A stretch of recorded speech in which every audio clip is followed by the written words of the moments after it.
ഞങ്ങളുടെ വെസ്റ്റ്രോക്കിനെ സംബന്ധിച്ചിടത്തോളം വളരെ സന്തോഷമായിട്ടുള്ള ഒരു വർഷമായിരുന്നു ഈ കൊല്ലം. 10th 12th നല്ല മാർക്കോടുകൂടി പാസ്സായ 9 കുഞ്ഞുങ്ങളുണ്ട്. അവരെ ഒന്ന് കൺഗ്രാജുലേറ്റ് ചെയ്യാനായിട്ട് ഞങ്ങൾ കൂടിയ ഒരു ചെറിയ പാർട്ടിയാണ്.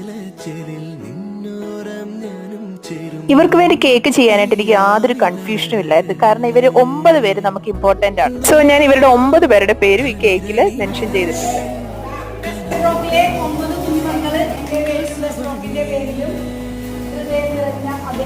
ഞങ്ങൾ കെയർടേക്കറാണ്. ഷെറിൻ ചേച്ചി അവരെ പ്രത്യേകമായിട്ട് കൺഗ്രാജുലേറ്റ് ചെയ്തു. അതിനുശേഷം കുട്ടികളെല്ലാം കൂടി ചേർന്ന് കേക്ക് കട്ട് ചെയ്തു. കുറെ വർഷങ്ങളായിട്ട് തന്നെ നമ്മുടെ മുമ്പിൽ വളരുന്ന കുഞ്ഞുങ്ങളാണ് ഇവരെല്ലാരും. അപ്പൊ ഇവരെല്ലാരും നമുക്ക് ഒരുപോലെയാണ്. കുട്ടികൾക്ക് കേക്കും സ്നാക്സും ഒക്കെ കരുതിയിട്ടുണ്ടായിരുന്നു. ഇവിടെ എന്ത് വിശേഷമായാലും എല്ലാവരോടും ഒന്ന് കൂടുക എന്നുള്ളത് ഞങ്ങൾക്ക് വളരെ സന്തോഷം നിറഞ്ഞൊരു കാര്യം തന്നെയാണ്. അത് കുട്ടികളുടെ കേസിൽ മാത്രമല്ല, ഞങ്ങൾ മുതിർന്നവർക്കും അങ്ങനെ തന്നെ. നല്ല മഴയായിരുന്നു പുറത്ത്. ഇപ്പൊ മഴയൊന്ന് തോന്നി നിന്നപ്പോ കുട്ടികളൊക്കെ പുറത്തേക്ക് ഇറങ്ങി. അപ്പൊ അവർക്ക് സ്നാക്സ് ഒക്കെ പുറത്തേക്ക് കൊടുക്കുകയാണ്.